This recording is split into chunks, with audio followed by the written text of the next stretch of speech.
అందరికీ welcome to learn with me Pratyusha. ఈరోజు నేను డిగ్రీ సెకండ్ సెమిస్టర్ సాంస్క్రిట్లో చారు చేష్టితం అనే లెసన్ ఎక్స్ప్లెయిన్ చేయబోతున్నాను.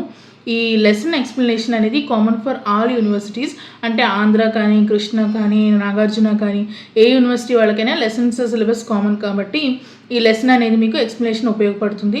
మీకు విడిగా ఏ యూనివర్సిటీకి ఆ యూనివర్సిటీ మోడల్ పేపర్స్ కావాలి అని అంటే నేను కొన్ని యూనివర్సిటీస్ ఆల్రెడీ అప్లోడ్ చేయడం జరిగింది ఛానల్లో. ఇంకా ఎవరికైనా కావాలి అని అంటే జస్ట్ కామెంట్ సెక్షన్లో పెట్టండి, నేను దానికి కంపల్సరీ రిప్లై అనేది ఇస్తాను అండ్ ఆ వీడియో అప్డేట్ చేయడానికి ట్రై చేస్తాను. అండ్ వీడియో పూర్తి వరకు చూడండి, లెసన్ పూర్తిగా వినండి.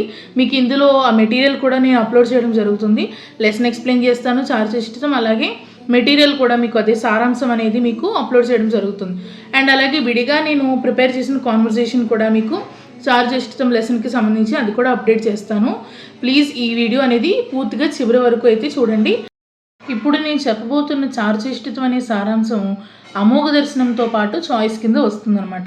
మనకి 3 సారాంశాలు రాయాలి కదండి, అందులోంచి లాస్ట్లో అంటే లాస్ట్ రోమన్ ఉన్న సారాంశాలు ఉన్నాయి కదా, అమోఘ దర్శనం లేదా చారు చేష్టితం, ఈ రెండిట్లో మీరు ఏదో ఒకటి చాయిస్ తీసుకుని ఇంకొకటి రాయాల్సి ఉంటుంది. ప్రెసెంట్ నేను చెప్పబోయే చారు చేష్టితం అనేది ఆ రెండిటిలో బెస్ట్ అనమాట మీరు రాయడానికి. ఎందుకనంటే ఆల్రెడీ నేను చెప్పడం జరిగింది మోడల్ పేపర్లో, అలాగే ఇంపార్టెంట్ క్వశ్చన్స్ వీడియో ఒకటి చేశాను. Sanskrit degree second semester Sanskrit important questions video చేశాను. అందులో మీకు సారాంశాల్లో ఏది రాస్తే బెనిఫిట్, ఏది రాస్తే ఎక్కువ మార్క్స్ స్కోర్ చేయగలుగుతారనే విషయం కూడా నేను చెప్పడం జరిగింది. ఈ అమోఘ దర్శనం చారు చేష్టితం రెండింటితో పోలిస్తే చారు చేష్టితం లెసన్ మీకు చాలా ఈజీగా ఉంటుంది రాయడానికి, అదే కొంచెం ఇంట్రెస్టింగ్గా ఉంటుంది. అమోఘ దర్శనం లెసన్ అయితే స్టోరీ బేస్డే, కానీ అది కూడా అందులో క్యారెక్టర్స్ అవి కొంచెం ఎక్కువగా ఉండడము, కొంచెం కాంప్లికేటెడ్గా లెసన్ ఉంటుంది అది అమోఘ దర్శనం. కాబట్టి చారు చేష్టితం అనేది బెస్ట్ ఆప్షన్. ఈ లెసన్ అనేది నేను ఎక్స్ప్లెయిన్ చేయబోతున్నాను. మీకు ఎగ్జామ్లో రాయడానికి కూడా ఇది బెస్ట్ ఆప్షన్. మీ అందరికీ ఒక రిక్వెస్ట్ అండి, లెసన్లోకి వెళ్ళిపోయే ముందు నా వీడియోస్ చాలామంది చూస్తున్నారు కానీ సబ్స్క్రైబ్ అయితే చేయట్లేదు. మీకు పర్సంటేజ్ ఇస్తాను పైన. వీడియోస్ చూసేవాళ్ళు ఉన్నారు కానీ వాచ్ టైం ఉంది కానీ సబ్స్క్రైబర్స్ అయితే రావట్లేదు. మన ఛానల్ ఇంకొంచెం ముందుకు వెళ్ళాలన్నా, 200 ఫ్యామిలీ అయినందుకు మన వైటీ ఛానల్ నేను చాలా సంతోషిస్తున్నాను. దీనికోసం ఒక లైవ్ అప్డేట్ కూడా పోస్ట్లో ఇవ్వడం జరిగింది. ఇంకొంచెం ఈ డిగ్రీ ఎగ్జామ్స్ హడావిడి అంతా అయిపోయాక నేను స్పోకెన్ హిందీ క్లాసెస్ తీసుకుంటాను, స్పోకెన్ ఇంగ్లీష్ తీసుకుంటాను, సిరీస్ పెడతాను అనమాట, సిరీస్ అప్లోడ్ చేస్తాను. స్పోకెన్ ఇంగ్లీష్ అలాగే స్పోకెన్ హిందీ సిరీస్ అప్లోడ్ చేస్తాను. ఎవరికైనా ఇంకేమైనా డౌట్ ఉంటే సైన్స్ వీడియోస్ అప్డేట్ చేస్తాను. సో మీకు ఒకసారి నేను వీడియోకి ముందు పెట్టే నా క్వాలిఫికేషన్ కానీ మీరు ఏమైతే మన ఛానల్లో పెడదాం అనుకుంటున్నారో అది క్లుప్తంగా ఒక వీడియో చేసి పెట్టడం జరిగింది. ఎవ్రీ వీడియోకి ముందు నా ఛానల్ సంబంధించి ఒక వీడియో వస్తుంది కదా, అది కనుక మీరు అబ్జర్వ్ చేస్తే నా వీడియోలో నా ఛానల్లో నేను మీకు ఏమేమి పెడదాం అనుకుంటున్నానో అవన్నీ కూడా ముందు పెట్టడం జరిగిందనమాట, నా ఛానల్కి సంబంధించిన ఒక అవుట్లుక్ లాగా. సో అందుకని వాటికి సంబంధించిన వీడియోస్ అన్ని నేను అప్డేట్ చేస్తూనే ఉంటాను, మీకు రెగ్యులర్గా వస్తూనే ఉంటాయి. మనది 100 దాటి 200 అయింది. ఛానల్ పెట్టిన 3 monthsకి ఇలాగా 200 సబ్స్క్రైబర్స్ అవ్వడం నాకు చాలా హ్యాపీగా ఉంది. గ్రోత్ చిన్నగానే ఉన్న ఎవ్రీ సక్సెస్ అనేది ఒక స్టెప్తోనే స్టార్ట్ అవుతుంది కాబట్టి నేను ఇప్పటికే ఆనందిస్తున్నాను. ఇది ఇంకొక లైవ్ అప్డేట్ అయితే పెట్టడం జరిగింది. 21st నుంచి నన్న యూనివర్సిటీ వాళ్ళకి సెమిస్టర్ ఎగ్జామ్స్ జరుగుతున్నాయి కాబట్టి April 20న నేను లైవ్ అనేది పెట్టబోతున్నాను, లైవ్ తీసుకోబోతున్నాను.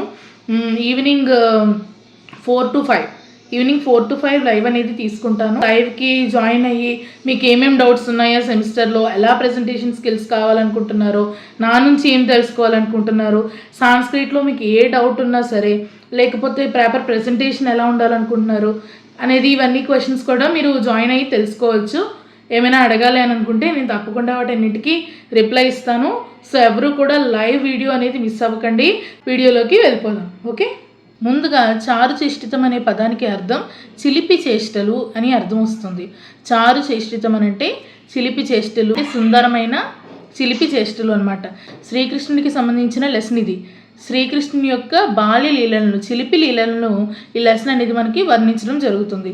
ఈ లెసన్ రాసిన వారు విశ్వాసకవి రచించిన కవికోప కలాపము అనే నాటకాల సముదాయం నుంచి ఈ లెసన్ అనేది తీసుకోబడింది, చారు చేష్టితం అనే లెసన్. ఈ చారుశిష్టితం అనే లెసన్ రంగస్థలం మీద అభినయించడానికి చాలా చక్కగా ఉంటుంది. రంగస్థలం అని అంటే నాటకం, అంటే స్టేజ్ ప్లే చేయడానికి, ఎనాక్ట్ చేయడానికి, స్టేజ్ ప్లే చేయడానికి ఈ నాటకం అనేది చాలా చక్కగా ఉంటుందన్నమాట. ఈ నాటకంలో కేవలం ఒక్క అంకం మాత్రమే ఉన్నప్పటికీ, అంకము అని అంటే చాప్టర్ అని అర్థం వస్తుంది. ఒక చాప్టర్ ఉన్నప్పటికీ కూడా దీన్ని నాటకం అనే చెప్తారు. క్యాజువల్గా నాటకంలో ఎన్ని ప్లేస్ ఉంటాయి, ఎక్కువ సీన్లు ఉంటే దాన్ని ఎక్కువ స్టేజ్ ప్లే చేయడానికి, ఎక్కువ విశదీకరణ ఉంటే, ఎక్కువగా స్కోప్ అనేది ఉంటే ప్లే చేయడానికి, ఎక్కువ చాప్టర్స్ ఉంటే దాన్ని మనం నాటకం అని చెప్తాం. కానీ మన ప్రజెంట్ చారుశిష్టితం లెసన్లో కేవలం ఒక్క అంకం మాత్రమే ఉంది, అయినా కూడా దీన్ని మనం నాటకం అనే చెప్తాము. ఎందుకు అనగా ఒక్క అంకం కూడా ఎనాక్ట్ చేయడానికి, స్టేజ్ ప్లే చేయడానికి వీలుగా ఉంది కాబట్టి దీన్ని నాటకం అనేసి అనవచ్చు అనమాట. 1998లో 1998లో సంస్కృతి భారతి అనే పబ్లికేషన్స్ ఈ గ్రంథాన్ని ప్రచురించడం జరిగింది. ఈ నాటకాన్ని, చారుశిష్టితం అనే నాటకాన్ని 1998లో వాళ్ళు సంస్కృతి భారతి వాళ్ళు పబ్లిష్ చేయడం జరిగింది. సో సంస్కృతం తెలిసిన వారికే కాక సంస్కృతం తెలియని వారికి, పైగా సంస్కృతం అంటే ఇష్టం ఉన్న వాళ్ళకి కూడా ఈ నాటకం అనేది చాలా ఈజీగా అర్థమవుతుంది. అండ్ అలాగే క్యాజువల్గా అందరూ ఇష్టపడే యొక్క రచనతో కూడింది కాబట్టి ఇది అందరి చేత ప్రాచుర్యం పొందింది. అలా ఈ లెసన్లో 5 ముఖ్యమైన పాత్రలు ఉన్నాయి. అవి ఏమేమిటంటే నంద, బృంద, నీల మరియు యశోద, అలాగే కృష్ణుడు. ఈ 5గురు మధ్య జరిగిన సంవాదమే ఈ చారుశిష్టితం లెసన్ అనమాట. సంవాదము అనగా కాన్వర్జేషన్ అని అర్థం. అంటే ఇద్దరు మధ్యన మాట్లాడుకుంటే దాన్ని కాన్వర్జేషన్ అంటాం కదా. సో ఈ రకంగా ఈ 5గురు కలిపి మాట్లాడుకుంటారు. ముందుగా క్యారెక్టర్స్ 1 by 1 లెసన్లోకి ఇంట్రడ్యూస్ అవుతూ ఉంటారనమాట. ఎవరెవరు? నంద, బృంద, నీల, యశోద, అలాగే కృష్ణుడు. వీళ్ళ 5గురు ఈ లెసన్లో మనకి కనిపిస్తారు. ఈ 5గురు ముఖ్య పాత్రలు అనమాట. సో ఫస్ట్ ఈ లెసన్ అంతా కృష్ణుడి గురించి అని చెప్పుకున్నాం కదా. కృష్ణుడి తల్లి యశోద, ఆమె దగ్గరకు కృష్ణుడు చేసిన బాల్యలీలన్నింటినీ కూడా వాటిని వర్ణించి అతని వల్ల పడిన కష్టాలను చెప్పడానికి ఆ గోకులంలోని గోపికలందరూ యశోద దగ్గరికి వెళ్తారు. ఇది అన్నమాట ఈ లెసన్ స్టోరీ. సో డీటెయిల్డ్గా చెప్పుకుంటే గోకులంలో ఈ లెసన్ అనేది స్టార్ట్ అవుతుంది. నందగోకులంలో ఫస్ట్ నంద యశోద వాళ్ళ ఇంటికి బయలుదేరుతూ ఉంటుందన్నమాట. నంద అనే ఆవిడ నందగోకులంలో యశోద వాళ్ళ ఇంటికి బయలుదేరుతుంది. యశోద ఇంటికి వెళ్ళడానికి చూస్తుంది అనమాట. అప్పుడు దారిలో నందకి బృంద అనే ఆవిడ ఎదురవుతుంది. సో ఈ నంద బృంద మధ్య ఫస్ట్ కాన్వర్సేషన్ అనేది. సో అలాగా ఫస్ట్ సీన్లో ఒకవైపు నుంచి నంద, అలాగే ఇంకొక వైపు నుంచి బృంద ఆ నందగోకులంలో ఒకళ్ళకొకళ్ళు ఎదురు పడతారనమాట. అలా ఎదురుపడినప్పుడు నందాని బృంద అడుగుతుందనమాట, ఏమిటి ఇలా వచ్చావు, ఏంటి విశేషం అని అడుగుతుంది. అప్పుడు నంద అంటుంది, నేను యశోద వాళ్ళ ఇంటికి వెళ్తున్నాను, ఎందుకంటే కృష్ణుడు మా ఇంటికి వచ్చి వెన్నకొండ పగలగొట్టాడు. నేను అప్పుడే ఇంటి పని అంతా చేసుకుని విశ్రాంతి తీసుకుందామని అప్పుడే పడుకున్నాను, చిన్న కునుకు తీశాను, నిద్ర పట్టేసింది. అదే అతని కింద చూసుకుని కృష్ణుడు వచ్చి ఆ వెన్నకొండని పగలగొట్టేశాడు. మా ఇంట్లో ఇల్లంతా చెల్లాచెదురు అయిపోయింది. కృష్ణుడు అతని కోతిమూక వానర సైన్యం అని అంటే కోతిమూక అంటే వాళ్ళ ఫ్రెండ్స్ అని చెప్పడం అనమాట. కృష్ణుడు అతని కోతిమూక అందరూ కలిపి వచ్చి మా ఇంట్లో వెన్నకొండని పగలగొట్టేశారు.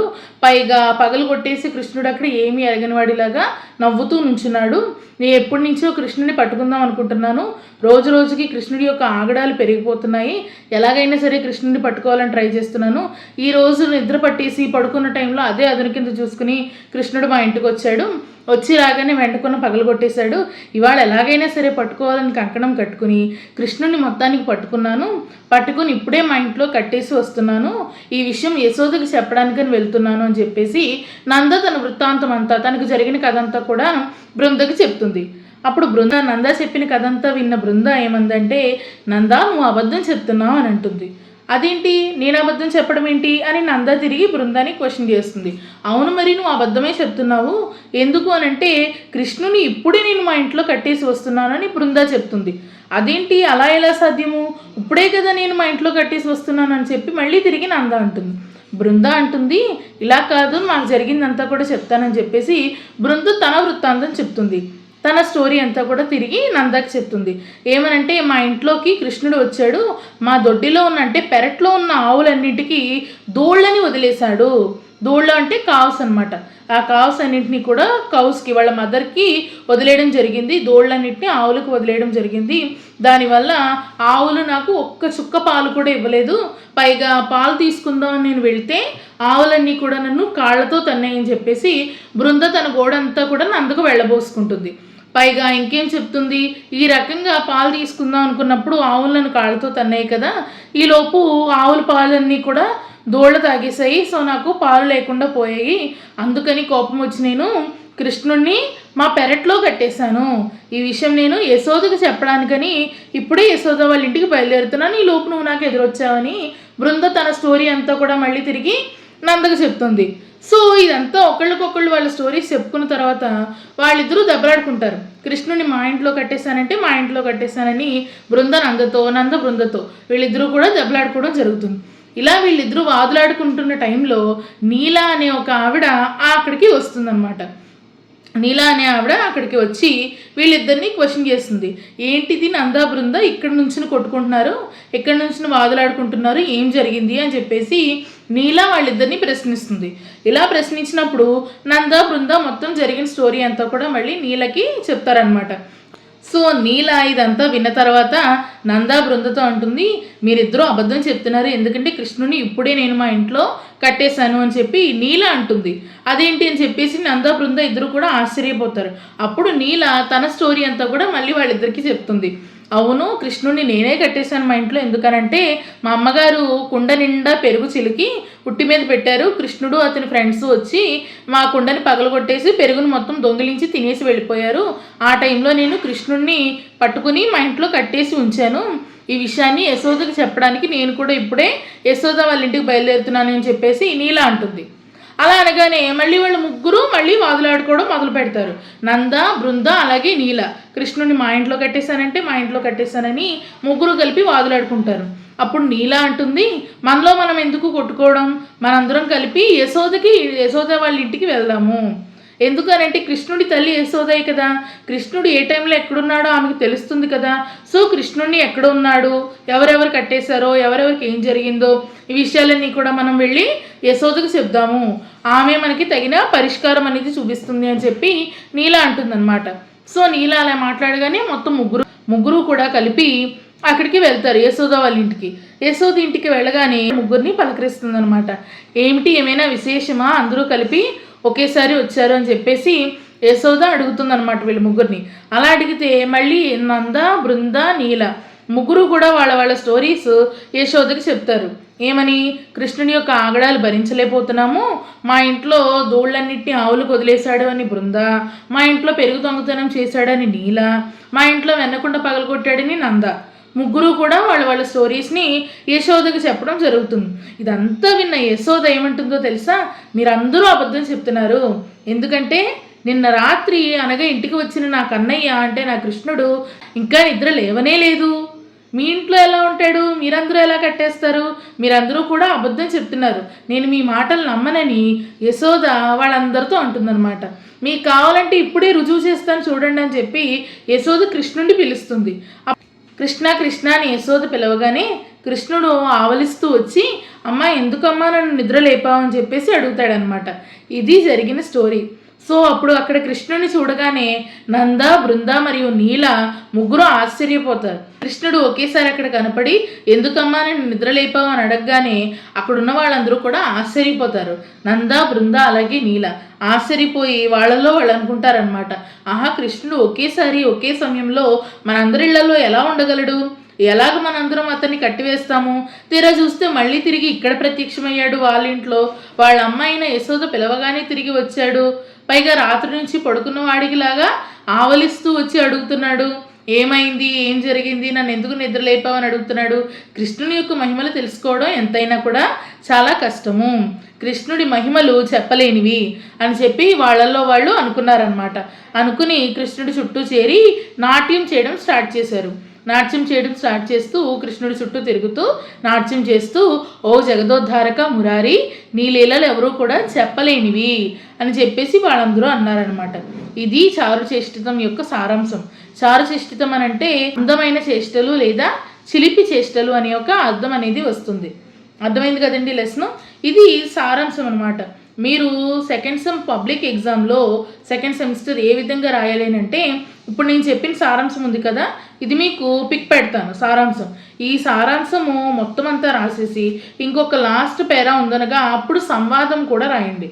సంవాదము అని అంటే కాన్వర్జేషన్. మీరు కేవలం సారాంశం కాకుండా సంవాదం కూడా రాస్తే, అంటే కాన్వర్జేషన్ కూడా ఇంక్లూడ్ చేస్తే మీరు రాసే దాంట్లో it will give more enhanced look. ఇంకా బాగుంటుంది చూడడానికి, ప్రజెంటేషన్ వైజ్ కానీ మీరు రాసిన విధానం కానీ చాలా చక్కగా ఉంటుంది చూడడానికి.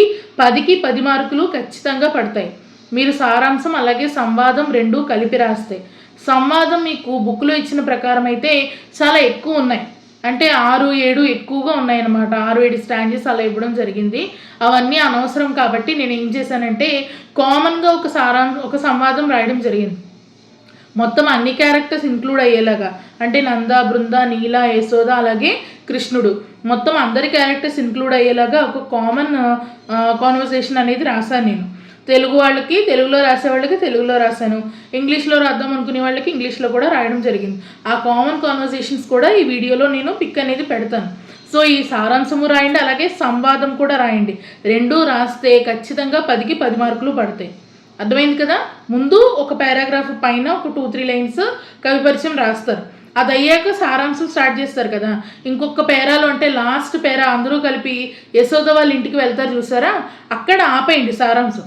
అక్కడ సారాంశం ఆపేసి ఈ కాన్వర్జేషన్ రాసేయండి. నేను మీకు ఏదైతే 1 పేజ్ ఉంటుంది అంతే కాన్వర్జేషన్, ఆ కాన్వర్జేషన్ రాయండి సంవాదం. అది రాసేసిన తర్వాత అప్పుడు మళ్ళీ ముందు వదిలేసిన లాస్ట్ పేరా ఉంది కదా సారాంశం, అది రాసేసి ఎండ్ చేయండి. ఇలా చేస్తే ఖచ్చితంగా మంచి లుక్ ఉంటుంది, ప్రజెంటేషన్ బాగుంటుంది, చూడడానికి అందంగా ఉంటుంది, ఎక్కువగా రాసినట్టు ఉంటుంది, సారాంశం అంతా కూడా ఎక్కువ విశదీకరించి రాసినట్టు ఉంటుంది. 10కి 10 మార్కులు పడతాయి. అర్థమైంది కదండి. ఇప్పుడు నేను మీకు సారాంశ రూపంలో ఎక్స్ప్లెయిన్ చేశాను కదా, సంవాద రూపంలో కూడా ఈ లెసన్ అనేది ఎక్స్ప్లెయిన్ చేస్తాను. అని అంటే కాన్వర్జేషన్ రూపంలో అనమాట. మెటీరియల్ ఇచ్చిన కాన్వర్జేషన్ కూడా పెడతాను, నేను విడిగా కామన్గా రాసింది కూడా పెడతాను. ఇందులో మీకు ఏది నచ్చితే అది రాయండి. మీరు ఏది రాస్తే బెటర్ అనుకుంటే, ఏది రాస్తే బాగుంటుంది అనిపిస్తే, మీకు ఏది రాయాలనిపిస్తే అది రాయండి. అర్థమైంది కదా. ఇప్పుడు కాన్వర్జేషన్ రూపంలో కూడా ఎక్స్ప్లెయిన్ చేస్తాను చూడండి. మీకు ఈ సారాంశానికి సంబంధించిన సంవాదం కూడా పిక్స్ రూపంలో పెడతాను. ఆ సంవాదము మెటీరియల్లో ఇచ్చింది అలా ఉంది, నేను విడిగా ప్రిపేర్ చేసింది కూడా అది పెడతాను. మీకు మెటీరియల్లో ఇచ్చిన దానికి ఎక్స్ప్లెనేషన్ కూడా ఇస్తాను, ఒకసారి చెక్ చేయండి. అండ్ రెండిట్లో మీకు ఏది ఈజీ అనిపించి ఏది బాగుంది అనిపిస్తే అది రాదురు. కానీ ఏమిటి విశేషం? నిన్ను చూడ్డానికి పెళ్లి కుమారుడు వస్తున్నాడా? వరుడు రాలేదు, వరాహము రాలేదు, మరి ఏమి విశేషం? అప్పుడు అకస్మాత్తుగా డబ్ అనే శబ్దం విని కళ్ళు తెరిచి చూశాను.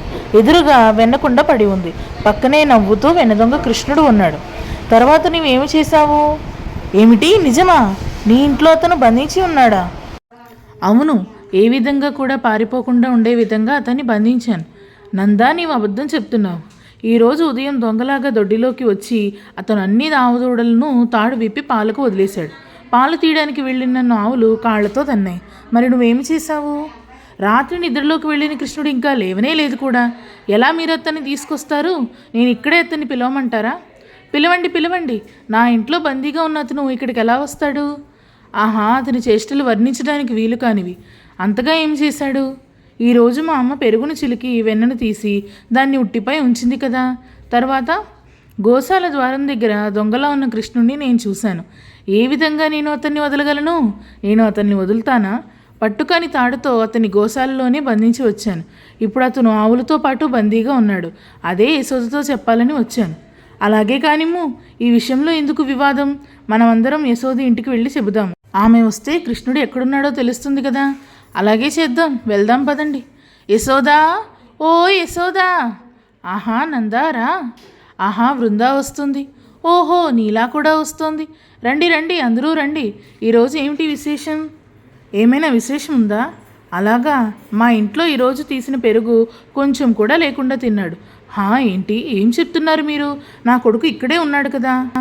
ఎక్కడికి వెళ్ళలేదు అతడు. పరమపురుష కృష్ణ, నీ మహిమను ఎవరు తెలుసుకోగలరు? జగదోద్ధారక మురారి కృష్ణ, చెప్పు చెప్పు నీ లీలను. అర్థమైంది కదండి. ఇది చారుశిష్టితం లెసన్. మీ అందరికీ కూడా ఈ వీడియో బాగా ఉపయోగపడింది, లెసన్ అందరికీ అర్థమైందని చెప్పి అనుకుంటున్నాను. ఇంకా ఏమైనా డౌట్స్ ఉంటే కామెంట్ సెక్షన్లో మెన్షన్ చేయండి. నేను తప్పకుండా ఆ క్వశ్చన్స్కి రిప్లై అనేది ఇవ్వడం జరుగుతుంది. And please do follow, like, share and subscribe. Learn with me Pratyusha. Thanks for watching.